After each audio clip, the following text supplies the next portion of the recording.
Welcome everybody to Ridiculously Raw, the most must-see show on YouTube and StreamYard.com today. I am your ridiculously over good brother Anthony Florio, joined as always by good old MF Michael Fletcher, the phenom Michael Bullock. Unfortunately, the Twisted Angel Dee Dee Whitson will not be joining us this evening due to family commitments. Um, Nothing serious, just a special night with family. So hopefully we'll have her back with us Wednesday night for Wednesday Night Mayhem. But for right now, um, Monday Night Raw once again, as always, from the Performance Center in Orlando, Florida, exclusively on the USA Network. We're not going to waste any time. We're going to dive right into the action here. And we started off with, well, one of a couple of staples of this show, a 2-for-1 deal. It started off with the quote unquote retirement ceremony for Rey Mysterio. That was really more of a Seth Rollins thing.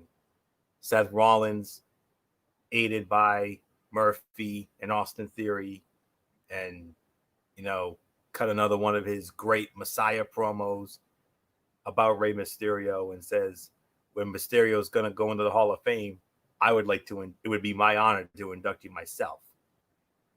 And then that brings out Aleister Black, and then it leads into the first match of the night. This was an advertised match beforehand. Seth Rollins, Aleister Black, one-on-one, winner of the match in an even 21 minutes.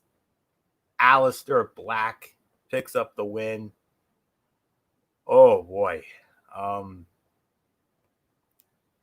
Everything came out amazing here. The opening segment, Seth Rollins, how incredible he's been with the promo here. It was it over the top? Yes, but I think it was the best Seth Rollins we've seen in WWE to date. He is insufferable, a false prophet, so full of himself that you cannot wait for a babyface to shut him up. Worse yet, he can weather any loss and be better, more over than before because of the way he has thrown himself into this persona. In this one promo, he created a genuine desire for Mysterio to show up later and whoop his ass for disrespecting him, his legacy, and his livelihood. And kudos to Murphy and Austin Theory seated at ringside watching their Messiah spew his good word to the masses. Nice touch. As far as the match is concerned, there is no question about it. This was the fight of the night. I mean, a hell of a match. While there was no way of knowing at the time, WWE picked perhaps the worst possible night for this to air, given what's happening in the world right now. But it was a real treat for those who were watching.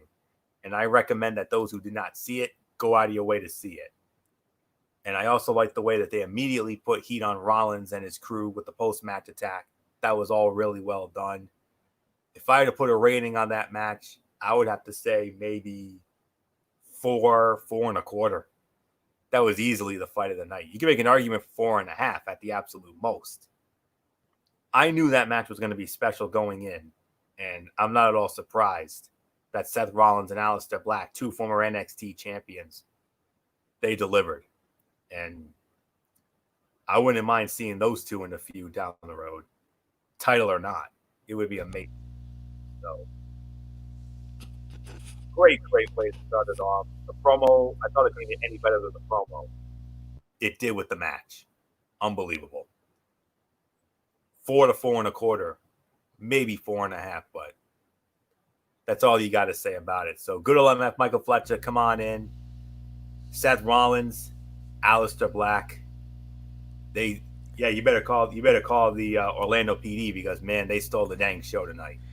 Yeah, they stole the show tonight. It was an incredible fight. It was, like you said, fight of the night. Hands down, no arguments here. 4.25 stars, I'll give you that. And the psychology, the body of work of both men, and what they brought to the table was absolutely flawless. I mean, you cannot deny how great this match was. They made it work. They brought it together. and it was a thing of beauty. I don't think you can even say there was anything bad about this fight. It had the ample time it needed. It told a great story. It also told it showed the different sides that they needed to be. So no, without a doubt, one of the best matches that we've seen in a long time on Monday Night Raw. Let alone that. So yeah, no, great matches. Nothing more to say. Michael Bullock, I give it to you. Yeah, I thought the promo with Rollins, I thought was really good. I mean, he shows everyone why he's the Monday Night Messiah and why.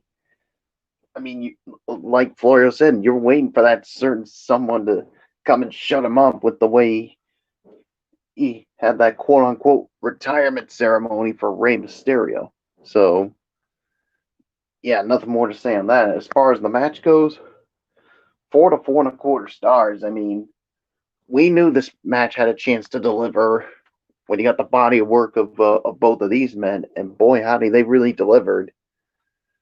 But in the end, not just him, but Humberto Carrillo were part of a beatdown where they both were on the receiving end of a curb stomp, courtesy of the Monday Night Messiah. So I got a feeling that the war between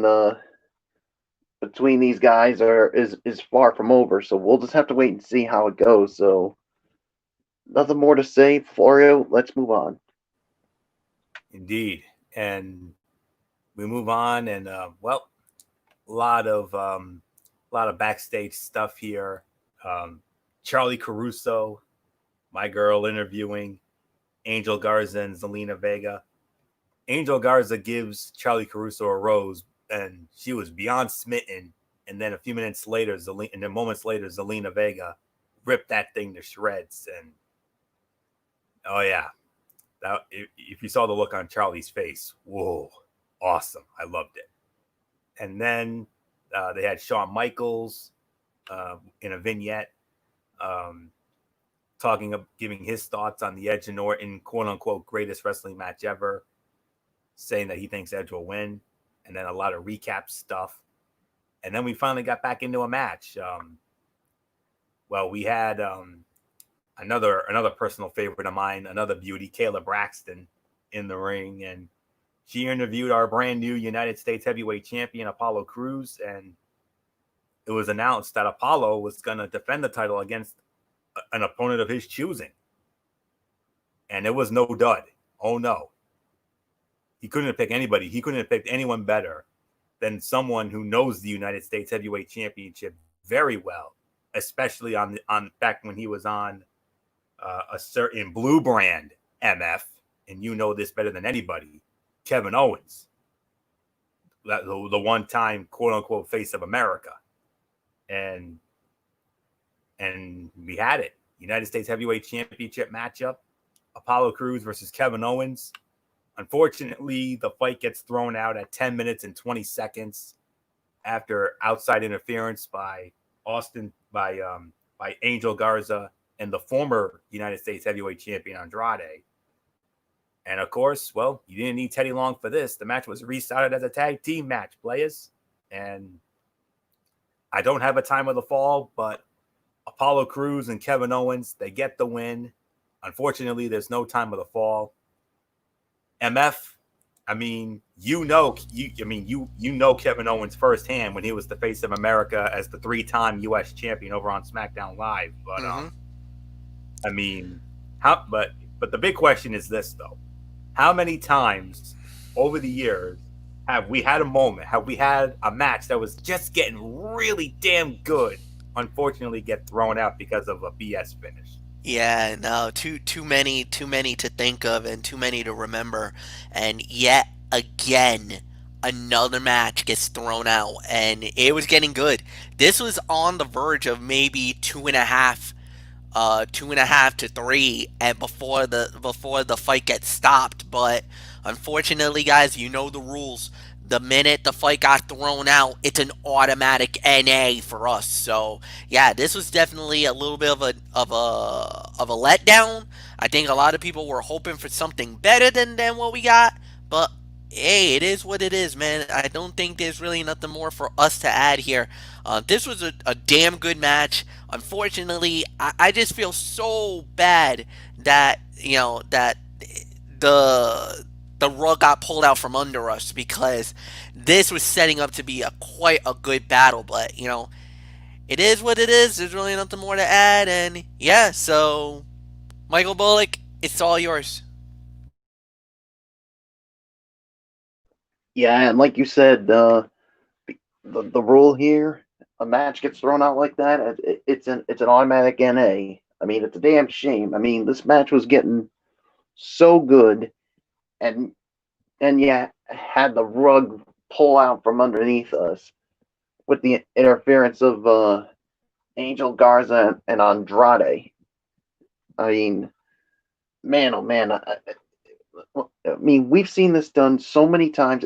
Like you said, Fletch, it's just hard to count. I mean, that's how many times this has happened. And quite frankly, I'm starting to get sick of it. If you want to give us fans a good match that we want to talk about, let these two go. I mean, don't do anything that's gonna. I mean, if you want to have these two come down and attack them, at least wait till after the match. That's my little nitpick with this whole thing. So yeah, nothing more to say. Florio, it's yours. Yeah. As far as the title match goes, that was another strong match, albeit one with the expected and predictable BS interference finish. But you got to give Apollo Crews credit though, because he looks, selecting a strong challenger such as Kevin Owens, that makes him look real good. Not only that, but also battling back and forth tooth and nail with him. That was great. I mean, I know it's an NA, but if I was gonna put a rating on it, that thing was on its way to being 3.5 easy. It really was, because there was some great near falls, and it was just getting really good. And then they had to pull the rug out from under us again. As far as the tag match goes,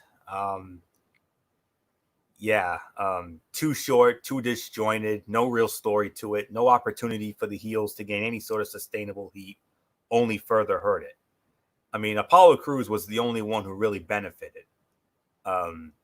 As has been the case in WWE for the last decade, a champion is only as good as his opposition. If he beats everyone in meaningless tag team matches that should never have been booked anyway, where does that leave him? But, it is what it is. You also protected Garza, who was still riding high after his win over Owens last week. I mean, why even book the whole thing? Sorry. Then we had a more Street Profit Viking Raider nonsense, a la 2007 when MVP and Matt Hardy had those ridiculous competitions back in the day. This time they went bowling. I mean, three of us could put on a better bowling game than that. But I'll tell you what, though, the bowling game actually had a little bit of drama to it, surprisingly. The Viking Raiders won by a point, 131 to 130 on a walk-off strike. So, but that makes it 2-2, and you have a feeling there's probably, there's going to be at least one more. It better be one more. I hope it's a best of 5, because I do not want a best of 7. I'm sorry. But it is what it is. I think the final should be an actual wrestling match. They've done everything else. Why not let these two finally fight in the ring? Unless they do best of 7, unless they do a best of 7, and the 7th is an actual wrestling match, then maybe we go from there. But I'm with you, Florio. Best of on the line. Huh? And put the titles on the line. Yeah, absolutely. Tag team titles have to be on the line. The Street Profits are the champs. Yeah, you would think. And the Viking Raiders would be great challengers and former champions. So, anyways, let's get into this. One-on-one matchup here. One half of the women's tag team champions, Nikki Cross, with her partner Alexa Bliss by her side, squaring off against the iconic Femme Fatale, the sexy Aussie, Billie Kay, along with Peyton Royce. And Billie Kay picks up the win, 5 minutes, 10 seconds. What do you think, guys? You want to get into this or do you want to move on? It's up to you guys. It's fine with me. Fine win for Billie Kay. It's like you said, the Femme Fatale gets a big win. You kind of have to think that now they're gonna do the one-off with where possibly Peyton will fight Alexa next, and then that should open the door for us for a possible women's tag team title fight again. So we'll just have to wait and see. But no, I thought it was fine. I don't think it was anything special, but it was all right. It was pretty good. So nothing more to say. Bullock, a thought, or do you just want to move on? I think Fletch pretty much spoke for me, so I say we just move on. Yeah. I'll give you a quick 2 cents. The broadcast team, they told the story of Cross being dubbed the weak link of her team, so it was logical for her to lose the match to further that story.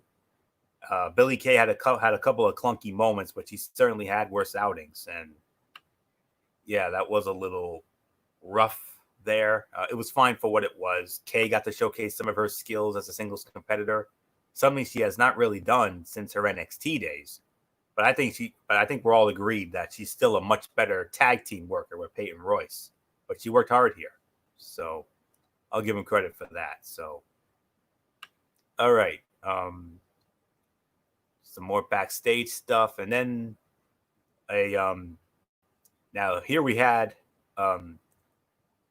via satellite we have Rey Mysterio, but I gotta tell you what though, Samoa Joe came off as a star during this. I mean, you heard the news that Samoa Joe will now be permanently replacing Jerry the King Lawler on the Raw commentary team, and he definitely earned that role here tonight. I mean, he asked some great questions during that segment with Ray, but you noticed something, and I told MF this. We had a behind the scenes chat some time ago, and I told him that there was a chance that Dominic could be involved in this, and sure enough, he was. And so there you have it. Dominic and Rey Mysterio, they cut the promo. Ray did a great job, and then Dominic and Bullock. I'm going to bring you in, Bullock, because we had our Raw chat this evening, and you noticed what Dominic said at the end of that. Yep. Yeah, definitely. Was that Bullock? I thought you were done. Oh, yeah. I was just setting it up for you. So, Dominic, I'll sum it up by saying this. Dominic needs work on his promos, but he's young and he should improve over time.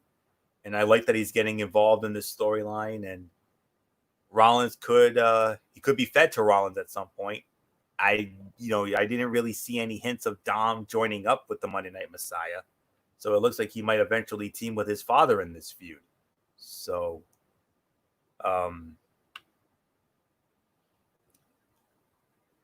it was about as fired up as you're going to get Ray on WWE programming.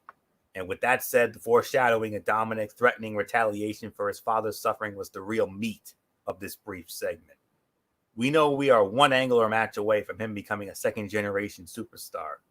There are far worse options for him to work his first match with than Seth Rollins, or even Murphy and Austin Theory. If that is the end game of this whole thing, good for WWE for finally finding a way to introduce him to the ring through a storyline guaranteed to get over with fans. So that came out really good. Then Nia Jax, she went up against Kairi Sane, cutout time. Nia Jax beats Kairi Sane 3 minutes and 20 seconds. Now, MF and Bullock, I'm sure you read the dirt sheets about how Kairi Sane might have gotten, seriously injured during this match. We might have saw it. Yeah, definitely. God, man.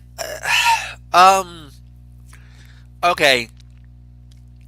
I, I know this is one of the biggest complaints we get a lot about Nia Jax is that she's not safe in the ring. I don't know, Very unsafe. she's very unsafe. She ragdolls the women. I don't think she really knows her own power. And I really think that's become a bigger problem because, all the stuff she's been doing, I think they outlawed the buckle bomb now. You can't do the buckle bomb anymore because that's what Nia did. I don't know. Who did Nia do that to a week ago? Was it to Kyrie? That she did the buckle bomb on? Because I don't remember. well, there was a move. Maybe it was. But whatever the case We'll may have to look be, into it, but yeah, look into it because I know McMahon said that he was going to outlaw that move now, that it was too dangerous. And again, this is the thing that everybody's been harping about for about the last few years, that how dangerous Nia Jax is in the ring. I mean, she's a good wrestler, but she doesn't know her own strength. And she has hurt countless of people in the ring. And you can run the list. Bayley, Sasha, Alexa Bliss, Kyrie now. I mean, you just have it to was say, Kyrie. Don't forget Becky Lynch. and Becky Lynch. She gave her a broken nose. She literally screwed us. Ronda Rousey versus Becky Lynch at Survivor Series. Like, she single-handedly cost us that fight. So, I mean, we can rage and rant and whatever, but WWE's gonna really have to look long and hard about what they're gonna do, because it looked like they were gonna try to push her for maybe a title shot down the line. But if she keeps hurting stars, if she keeps continuing to injure women on the Monday Night Raw roster, you're going to find yourself on the outside looking in. And I don't know what to say. It's really disappointing more than anything else. Yeah, WWE's gonna. Yeah, like you said, Fletch. WWE's gonna have to really. To me, they're gonna have to really have a talk with Nia Jax, and because so many women wrestlers, whether it's on Raw or even SmackDown, mostly Raw, are getting hurt because she, as you said, Fletch, she doesn't know her own strength. I mean, she does things that'll make us literally cringe. I mean, and you brought up all the names of the women wrestlers that have gotten hurt because of what she's done, especially to Becky Lynch, to the point it cost us that dream matchup of her and Ronda Rousey at Survivor Series. I mean, and the IWC was pissed off at that. As were we. They're like, Nia Jax, you distasteful little, Yeah. I mean, you cost us a chance for a match that could have literally stole the show at Survivor Series. But it still did, though. I mean, yeah, but think of what could have been if we had Becky Lynch and Ronda Rousey at Survivor Series. But Florio, the war between Raw and SmackDown, and we were really playing that up hardcore. Oh yeah. And the thing was, you even admitted it. You didn't want that to happen. You were so salty as heck over the fact that we literally lost that fight. And because you're like, if I wanted to win the war between SmackDown, I want to win it when they're at their best, not like this. You even voiced displeasure over the incident. So Mhm. I mean, look, Nia should know her own strength, and that's the one thing that everybody is saying is that Nia is just unsafe now. That there is, I'm shocked I haven't heard the rumblings of her being let go from And WWE well, Not and gonna that's because the happen. thing. you know those rumblings are gonna start. They And that's are. the thing. And that's the thing, you guys.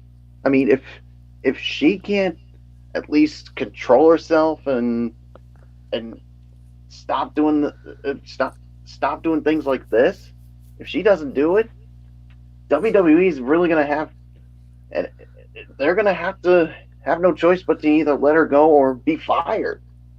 I mean, Well, there might be we're a seeing problem with that. we're seeing too many women wrestlers get hurt because of her. But the thing is that, and I think Florio's gonna talk. I think I know where you're going with this, Florio, is because of the fact that that's what The Rock will probably vouch for her. No, no, no, no, no, no, no, no, no, no, no. What I was getting at is, um, MF brought up the title possibility. There's no possibility.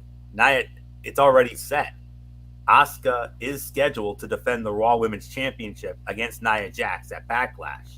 We got to keep a close eye on that one. Yeah, We really yeah, have to keep a close eye on that. we got to watch it because if for some reason Asuka gets hurt, Oh, Oh Darn- with man, how damn entertaining she's been over these last several months. this is not. I'll Yeah, this. I'm gonna say this.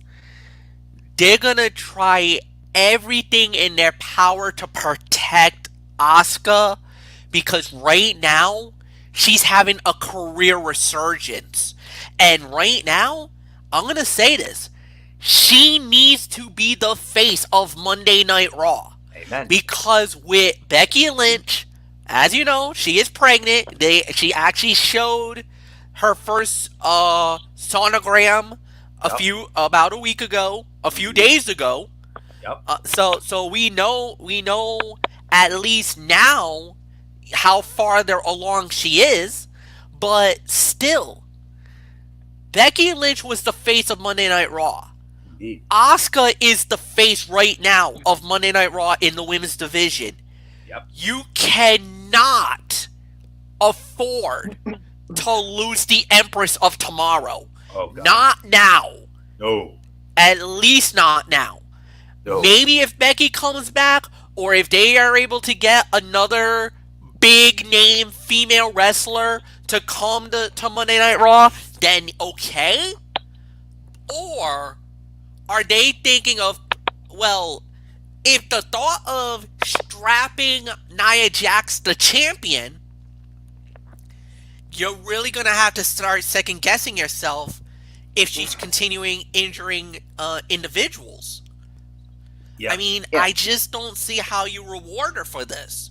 Right yeah, now, and if Asuka gets hurt, WWE's got a problem. oh yeah, big problem. On Monday Night Raw, big, huge problem if she goes down. Do they have to... Here's the thing. Does that force Charlotte Flair to go back to Raw? Are they going to have to force their hand Technically, to bring back the Queen?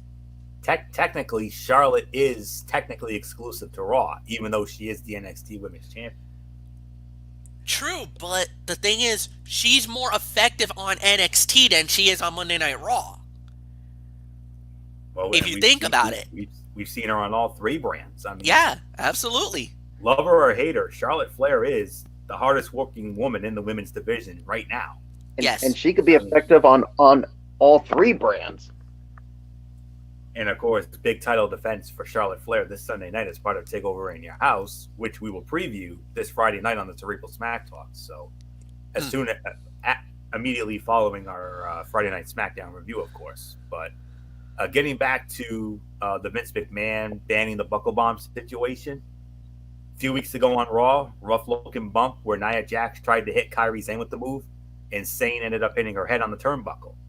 And Dave Meltzer noted on his Wrestling Observer radio show that there were some people in the company who wanted the move to be banned before that match.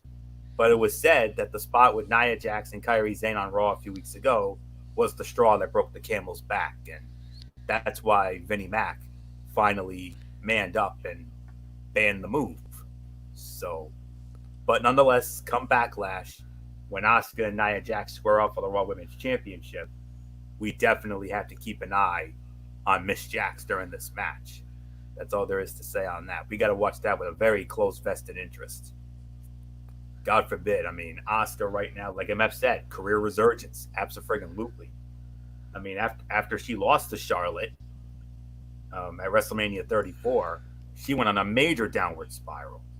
But then, you know, they gave her the SmackDown Women's title at the end of that year.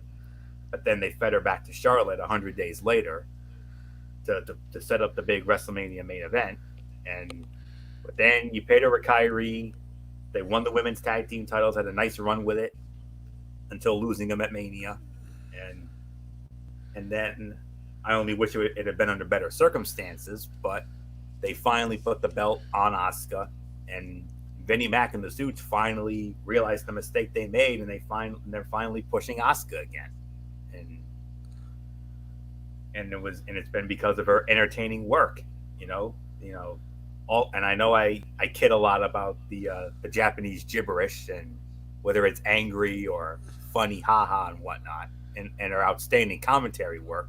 Those couple of times she sat in on commentary, but MF said it. Asuka is now the face of the Raw Women's Division, and we need her to be that frontline soldier of the women's division. So Nia, you better take it easy on her, darling, because I mean, you cost us a dream match with Ronda and Becky.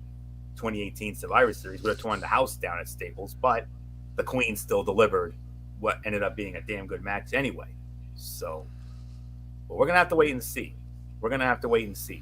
But I'm just gonna sum it all up, and I know MF and Bullock will agree with me when I say what I'm about to say.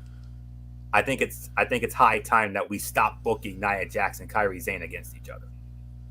Stop it. That's all there is. Agreed. So that's all there is to say on that. Randy Orton backstage promo, his rebuttal to Edge, and another good promo. Randy Orton admitting to half-assing it and being complacent works on a couple levels. Should fire up a lot of his online detractors, although good old MF Michael Fletcher would highly disagree with all of you, being the Orton mark that he is and always has been and always will be. So enough said there. Now let's get to work. Let's get to work here, guys. Speaking of Asuka and Charlotte, here you go. This was the other big match that was heavily promoted tonight. Champion versus champion, Raw Women's Champion Asuka, NXT Women's Champion Charlotte Flair. And unfortunately, this fight gets thrown out in 10 minutes. But guys, I mean, what a match, though. I mean, yeah, it's unfortunately going to have to be another NA, unfortunately. But every time Charlotte and Asuka get together, it's just so fun. I mean, they were having a hell of a match. The reversals, submissions, and near falls were indicative of the wicked chemistry they have demonstrated time and time again. They know each other so damn well, know what works and what doesn't. They had a hell of a hard-fought, hard-hitting bout going before Creative reared its ugly head for the second time tonight and opted for the obvious BS finish with Nia Jax mocking Asuka. And unfortunately, that fight gets thrown out, just like the Apollo Crews Kevin Owens match gets thrown out. It burnt through 2 weeks worth of angles in one night, and as a result, essentially discounted the impact of the Kairi Sane match that occurred moments earlier. But still, the match was so good, even if the booking late was somewhat disappointing. I mean, this was another easy 3.5 stars. So, man, MF. I mean, for the second time tonight, MF, Apollo Crews and KO, we get shafted out of what was on its way to being a good one. and Nia Jax has to rear her ugly head as Asuka and Charlotte were ready to deliver. I think they were on the verge of their best match ever. It was almost similar to WrestleMania. Like they were going to that WrestleMania level, and then the rug got pulled out from under us again. But the thing is that unlike the first time around, where we were really pissed off about Apollo and Owens, this one actually makes sense. And I'm not going to go after WWE for this, because this actually told a storyline. Charlotte and Asuka was a great match, but you don't want to hurt Asuka because of the fact that she is the Raw Women's Champion. You want to keep the momentum for her, but also you don't hurt Charlotte Flair with because with the loss heading back to NXT, that really would have made her look a little bad here. So this is one of those logical, sensible finishes. Even though we were looking for some kind of finish where we would have a decisive winner, I actually am not going to come down on WWE for this because A, storyline progression, which is something that we don't say much about Monday Night Raw about, and 2, you need to protect both women. You need to protect Asuka, and you needed to protect Charlotte. I think this was the most sensible and logical way to do it, even though we're not so happy about it. I get the reasoning behind the finish, so I'm not gonna come down on WWE for this, unlike some other people that would do it. But I get it. Fine. I'm cool with it, guys.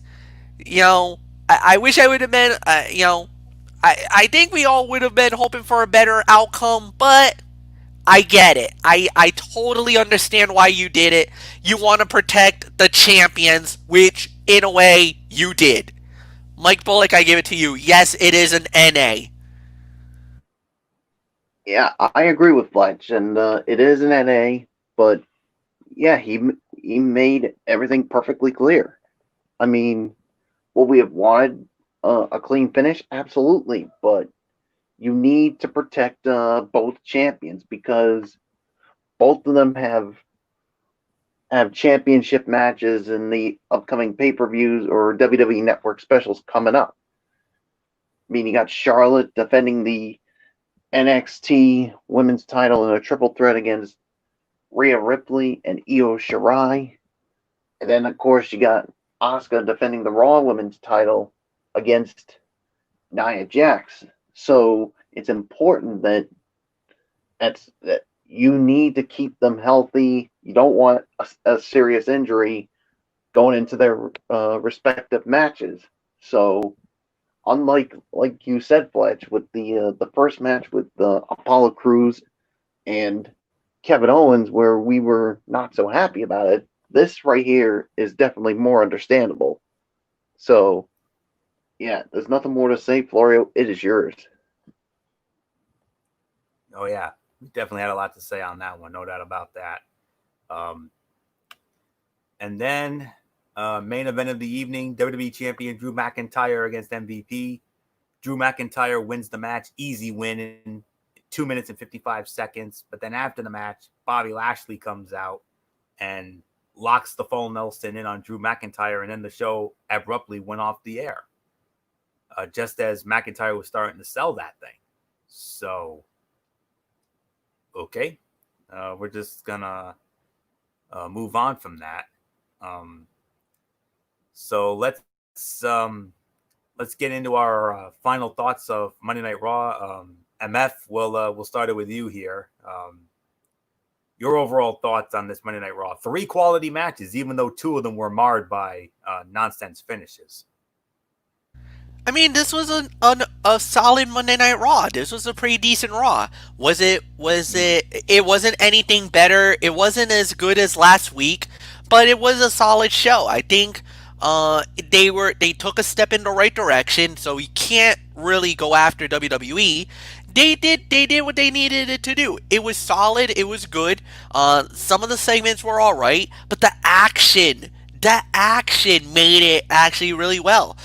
Yes, I get it. The finishes were very clunky, not so great, and it really angered us on certain points. But it was very good, and I got nothing bad to say. So no, this was like I said, solid for what it was worth, and there's really nothing more to add. So Mike Bullock, I give it to you. Decent Raw. Yeah, I thought it was a decent Raw as well. I mean, wasn't anything spectacular, but I mean, you had three good quality matches. Yeah, the two, even though were NAs, but they were still really good. And then that promo segment with Seth Rollins. So all in all, I mean, I thought it was a good show. Not great. So there's really nothing more to say. Florio, it's yours. And I'll finish it off by saying, great show. The show was loaded. The show was loaded with 3 strong matches, with Seth Rollins and Aleister Black stealing the show as the fight of the night. And then 2 really good matches with Apollo Crews, Kevin Owens for the U.S. title, and Asuka and Charlotte. Even though they were NAs, I would have personally given them 3.5 stars, both for the efforts. And then the great Rollins promo. Of course, we can't forget about a couple of good backstage things. The backstage promo with Randy Orton.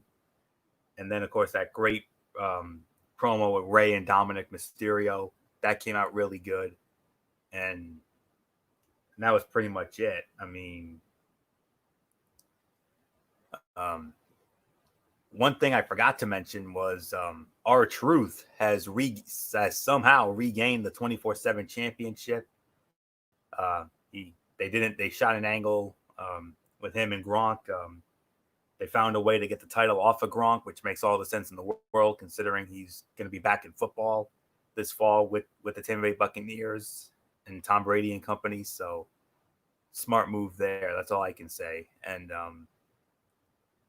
then, of course, the continuing nonsense with the Street Profits and the Viking Raiders. But it turned out to be another quality show. I mean, 2 weeks in a row after that dumpster fire show a couple weeks ago. So really all we can say on that. I mean, there's nothing more I can ask for. So very good. So nothing more to say. Let's just move on to my Tony's take. And I'm going to start it off with Impact Wrestling. And I told you all there was a major upset that went down, and I'll get into that in a short. But started it off with the number 1 contenders, the first of our 2 semifinal matches, Ace Austin versus Sean Hernandez. Ace Austin wins the match, 9 minutes and 46 seconds. 2-star effort. Some decent psychology there with Austin working the leg, but man, did he get repetitive and bogged down in the middle. The right guy did win, though. Moving on, Chris Bay went up against Cousin Jake. Chris Bay wins the match, 9 minutes, 46 seconds, 2.5-star match. Swingers antics were fun, didn't distract from the bout, which was a solid strength versus agility matchup.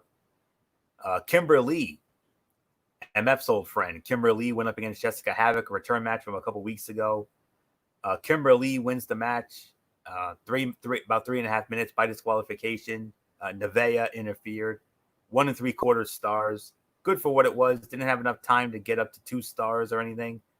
Feud development was good though. But Havoc and Nevaeh, they're now an alliance there, so that should be interesting. The North against Cody Deaner and Wheels in this World Tag Team title match. It definitely had a Matt Hardy compound thing going. 2.5 stars. The North won the match, 9 minutes and 50 seconds. I mean, this was not the Boneyard match, but then it wasn't really trying to be. Fun for what it was. Didn't try to be particular linear or have a match flow, and that's fine. Not much on the work rate there, but, not bad. Not bad. And then here comes the major upset right here. The other semifinal matchup. Michael Elgin, Trey Miguel. Trey Miguel wins the match 18 minutes and 2 seconds. 3.25 to 3.5 stars. Fight of the night. Good hard-hitting match with a lot of nice counter wrestling and a decent melding of Trey and Elgin's styles. Yes, it was an upset, but the ending was a bit anticlimactic, but it plays into the storyline. Trey was competitive enough throughout that it doesn't feel like a complete fluke win.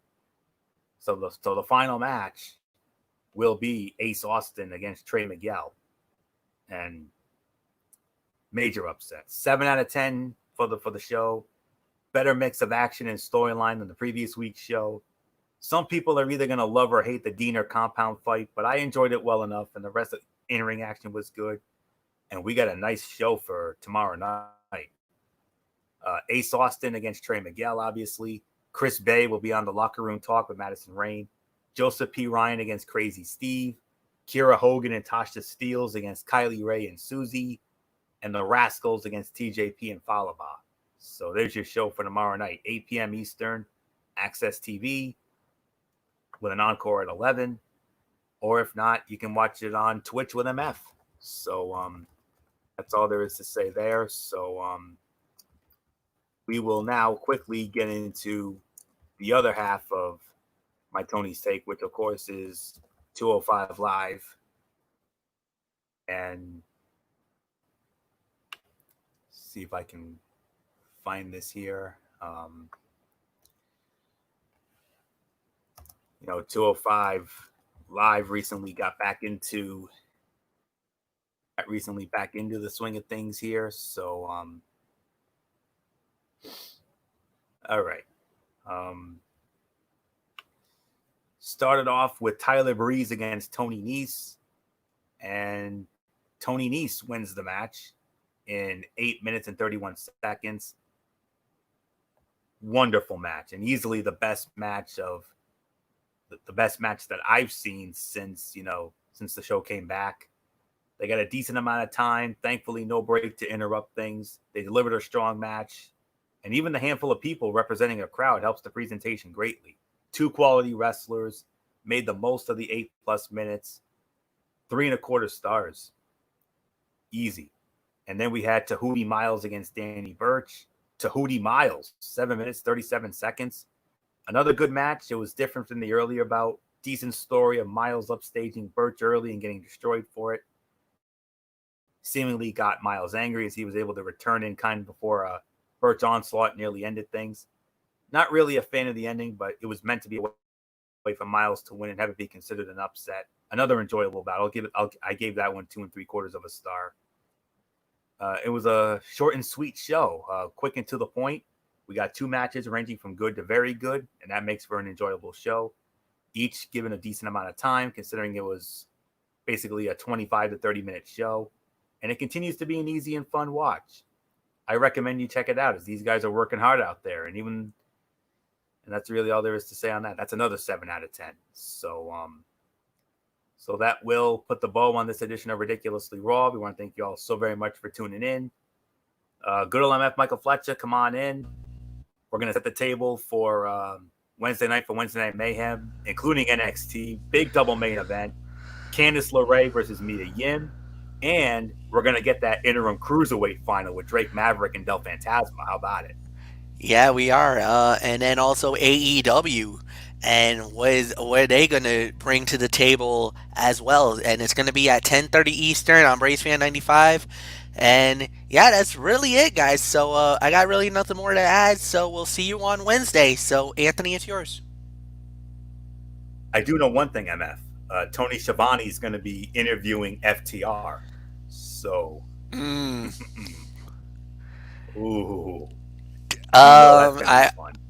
That could get very interesting. And like I said, if FTR decides to bring it to the table, that could be a little interesting. That could be very fun. So, yeah, nothing more to add. So, Anthony, it's yours.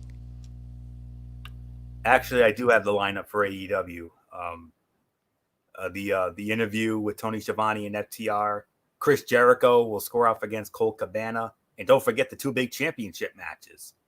The World Tag Team title matchup, Kenny Omega, Hangman Page against Kip Sabian and Jimmy Havoc, and then of course Cody Rhodes and Jungle Boy for the TNT Championship.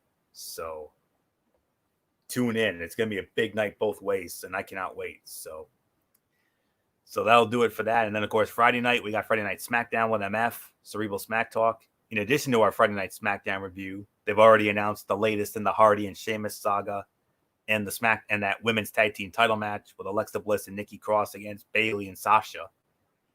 And then we'll also preview NXT TakeOver in Your House, and then the recap, I'm sure, Sunday night following the event, and we'll go from there. So that's it. So until Wednesday night for Wednesday Night Mayhem, it's your ridiculously over good brother Anthony Florio here, signing off on behalf of good old MF Michael Fletcher and the Phenom Michael Bullock, and of course the Twisted Angel D.D. Woodson, and always in forever Derek Forever. You know the routine, everybody. Thumbs up. Talk to you later. Yeah, throw it up Fortune Force style. Bye for now, my friends. God bless. Be good to each other. Have a blessed couple of days. And until Wednesday night for Wednesday Night Mayhem, you've been watching Ridiculously Raw right here on Zone 25 on YouTube and StreamYard.com. And remember, my friends, no matter what anyone tells you, wrestling is indeed actually real. For everybody who's been a part of this one, for now, Anthony Florio, so long. Bye, everybody. Bye.